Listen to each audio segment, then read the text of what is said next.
Once upon a time, in a lush green forest, lived a hare who was very fast. In fact, he was the fastest animal in the woods, and he never let anyone forget it. He loved to show off, running circles around everyone. "I am the wind. I am lightning," the hare bragged. One day, he stopped in front of an old tortoise. The hare laughed. "Look at you. You are so slow. By the time you take one step, I have already run around the world." The tortoise chewed his leaf. He swallowed. He looked up calmly.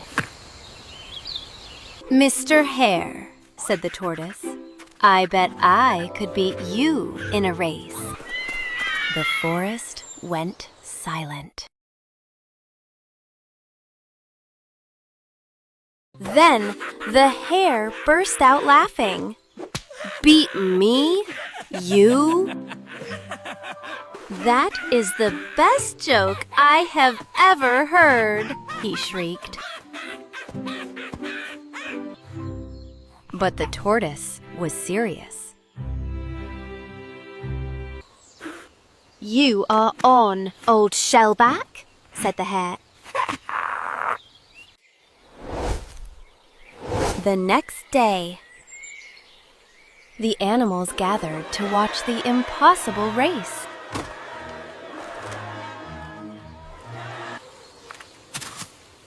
The fox offered to be the referee. He marked the starting line. "The first one to touch the big oak tree wins," announced the fox. The hare did warm-up jumps. "Ready to eat my dust?" The tortoise just nodded and placed his heavy feet on the line. On your marks, get set, go!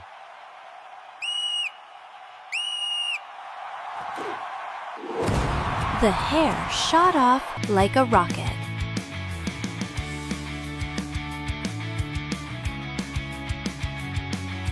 The tortoise moved slowly. Plod, plod, plod. Within minutes, the hare was halfway to the finish. He looked back. The tortoise was just a tiny speck. I don't see him anywhere. "This is too easy," yawned the hare. The sun was hot. The hare saw a nice shady tree. "I have plenty of time," he thought. "I'll take a quick nap." He lay down in the soft grass. "Just a short snooze," he mumbled. Soon, he was fast asleep. While the hare slept, time ticked by. But the tortoise kept going. He was hot and tired. His heavy shell weighed him down, but he never stopped. Eventually, he walked right past the sleeping hare. He heard the snoring, but he didn't stop. He kept his eyes on the finish line.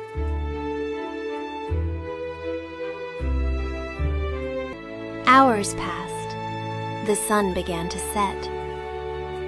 The hare woke up with a start. "That was a good nap," he said. He looked back. Ha! He must still be at the start. No. Then he looked forward. No. His eyes popped open in horror.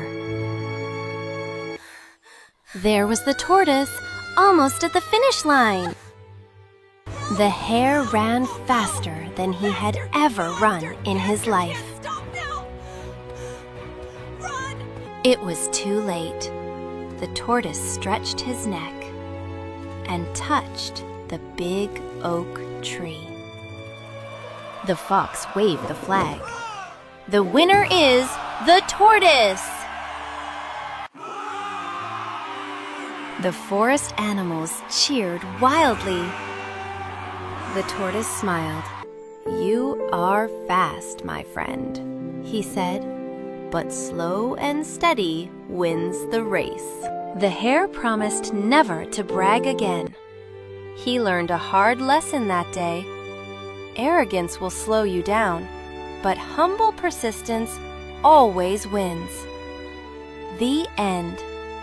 Once upon a time, in a colorful cottage, lived Mother Goat and her 7 energetic kids. One day, Mother Goat prepared to go to the market. "Listen," she said, "do not open the door for the wolf. He is a master of disguise. You will know him by his rough voice and his black feet," she warned. Mother Goat kissed them goodbye and left for the village. But the greedy wolf was watching from the bushes. Delicious. He waited until she was gone, then pounded on the door. "Open up!" he roared. "It is your mother! I have candy!" The kids laughed. "You aren't Mommy. Your voice sounds like a garbage truck." The wolf grumbled and ran to the village store. He bought a giant piece of chalk and ate it to make his voice soft. Suddenly, his voice became high and squeaky. He went back and sang, "Open up, darlings, Mommy is home." But he forgot to hide his big black paws. The kids saw the black fur. "Go away, our Mommy has white paws." The wolf growled and ran to the bakery. He tricked the baker into pouring flour over his feet. Now his paws looked white as snow. He returned and showed his white paws. "Look, children, it is really me." The kids believed him and unlocked the door.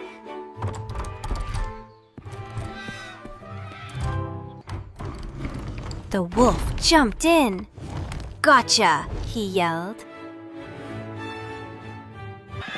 The kids screamed and scrambled to hide.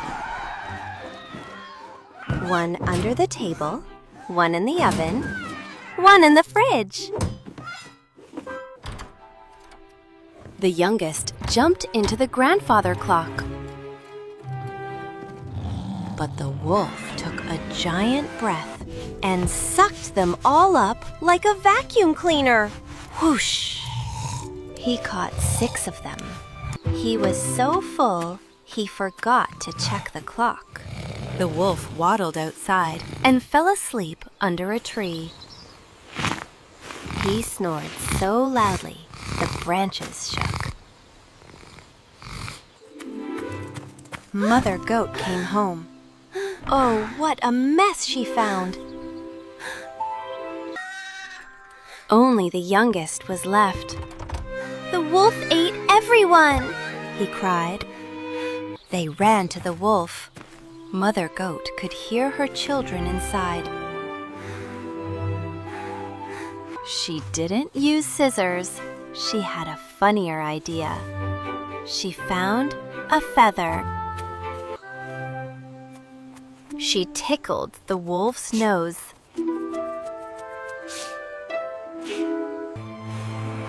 The wolf gasped. A giant sneeze was coming. Pop! All 6 kids flew out, safe and sound. They were safe, but Mother Goat whispered, "Quick, get some stones." The kids found the heaviest stones in the garden and the river nearby. They filled his belly with rocks while he slept.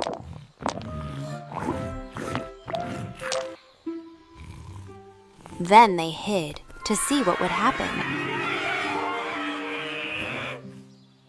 The wolf woke up. "Oh, I feel so heavy," he groaned. The stones rattled inside him. "I am so thirsty," he said. He leaned over the well to get a drink. But the stones were too heavy. He tipped over. "Help! I'm stuck! I promise I'll be good!" The wolf promised, but nothing can save him now. The wolf was stuck. The goats danced with joy. "The wolf fell in the water! The wolf fell in the water!" they sang. And they never worried about the wolf again. The 7 little goats lived happily ever after.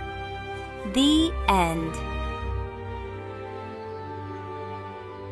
Once upon a time, in a tiny cottage near the edge of the deep, dark woods, lived a poor woodcutter cat and his family. Times were hard.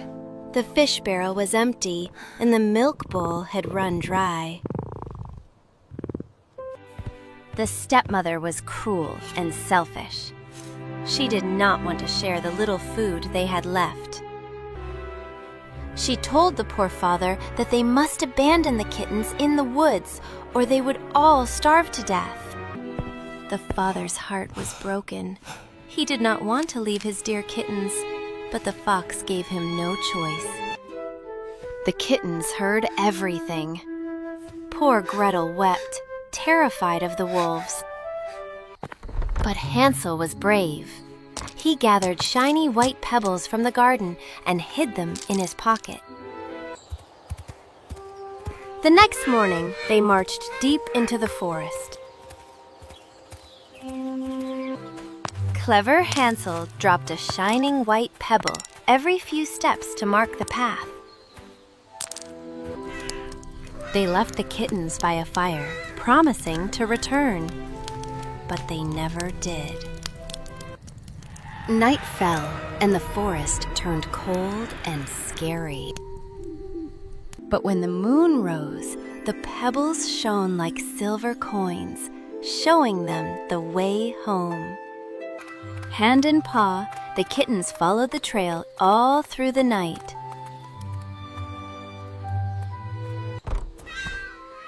Their father was overjoyed to see them, but their stepmother was furious.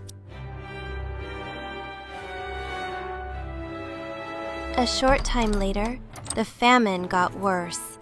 The stepmother locked the door so Hansel couldn't gather any more pebbles.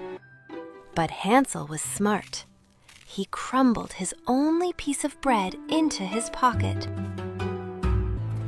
As they walked into the deepest part of the woods, Hansel left a trail of breadcrumbs. When the moon rose, Hansel looked for the crumbs, but they were gone. The hungry birds of the forest had eaten every single crumb. Lost and hungry, the kittens wandered for 3 days and 3 nights. Suddenly, they saw a house built entirely of delicious treats. A roof of salmon and walls of roasted chicken. Starving, the kittens ran to the house and began to eat. But the house belonged to a wicked old witch, a blind bulldog who loved to eat kittens. She pretended to be kind, inviting them inside for warm milk. But once they were inside, the trap was sprung. She locked poor Hansel in a cage to fatten him up, and made Gretel her servant. Every morning, the blind witch asked to feel Hansel's finger to see if he was fat enough to eat. But clever Hansel held out a chicken bone instead. The witch could not understand why the kitten remained so thin. Weeks passed, and Hansel tricked her every single day. Finally, the witch lost patience. Thin or fat, she would eat him today. She ordered Gretel to climb into the oven to check the heat. Gretel knew the witch wanted to bake her too, so she pretended to be foolish. "I don't know how to get in," Gretel said. "The door is too small."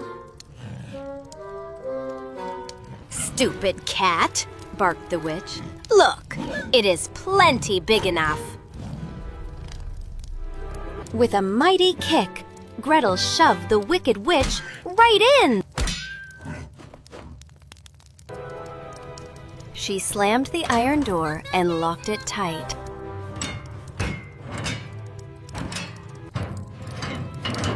The wicked witch was gone forever. Meow. Gretel freed her brother. They were saved. Meow. They searched the house and found the witch's hidden treasure, gold and pearls. They filled their pockets with as much treasure as they could carry.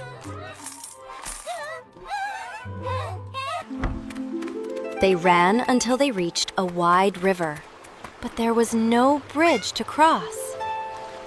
A kind white swan offered to carry them across. Hello.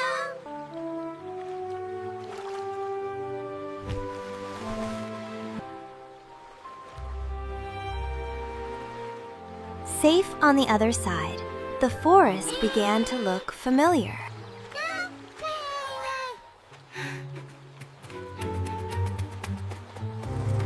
They ran as fast as their paws could carry them until they saw their home. Their poor father had been sad and lonely every day since they left. When he saw his kittens, he wept with joy. The cruel stepmother was gone. It was just the three of them again.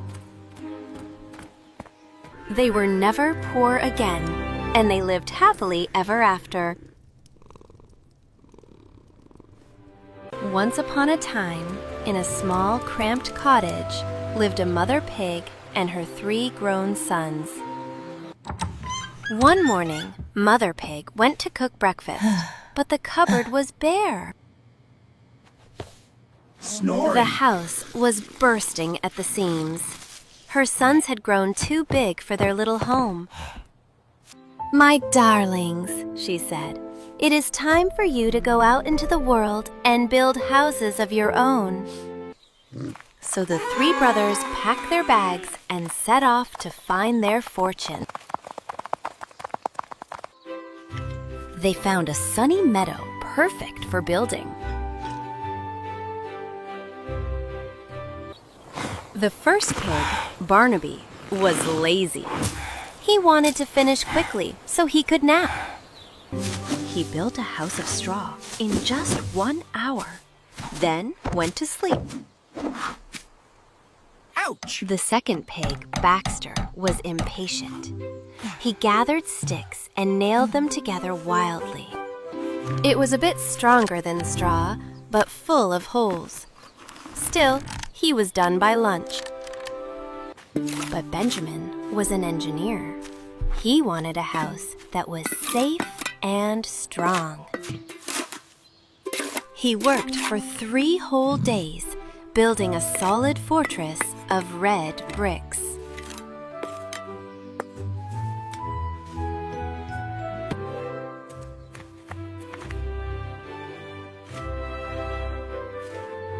A week later, a mysterious car pulled up to the meadow.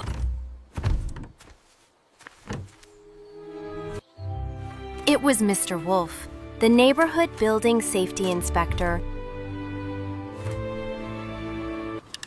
He was there to perform a routine safety inspection. He approached the straw house. "Excuse me," he called. "Department of Safety." Barnaby saw the wolf and panicked. "Go away! You can't come in!" he squealed. "Sir," said the wolf, "this house is a fire hazard. I must perform a wind stress test." The wolf took a deep breath to test the walls. The house failed immediately. "Unsafe," muttered the wolf. Barnaby screamed and ran to his brother's house.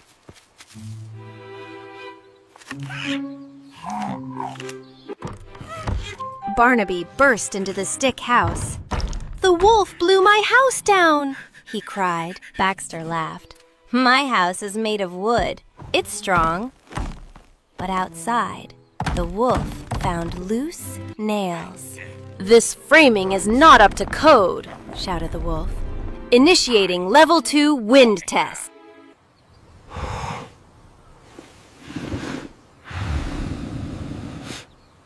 The stick house crashed to the ground. "Structurally unsound," noted the wolf.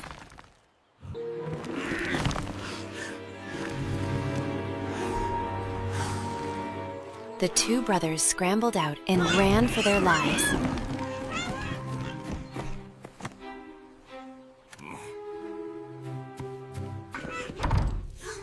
They pounded on Benjamin's door. He let them in and locked the heavy bolt. "Calm down," said Benjamin. "I followed the blueprints. We are safe." Mr. Wolf inspected the brickwork. He thought. "Solid foundation. Impressive." Now for the ultimate test. "But I must be sure," said the wolf. "Time for the maximum hurricane simulation."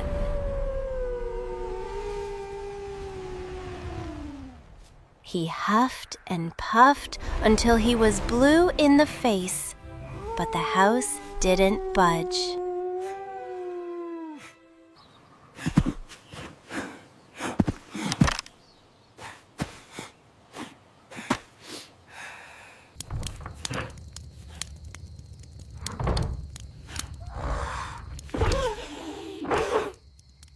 "Congratulations," the wolf said. "This house passes inspection." The pigs were confused. You aren't going to eat us?" asked Barnaby. "Eat you? Good heavens, no! I am a vegetarian. I'm just here to check for safety hazards." The pigs realized the wolf had actually saved them from living in dangerous houses.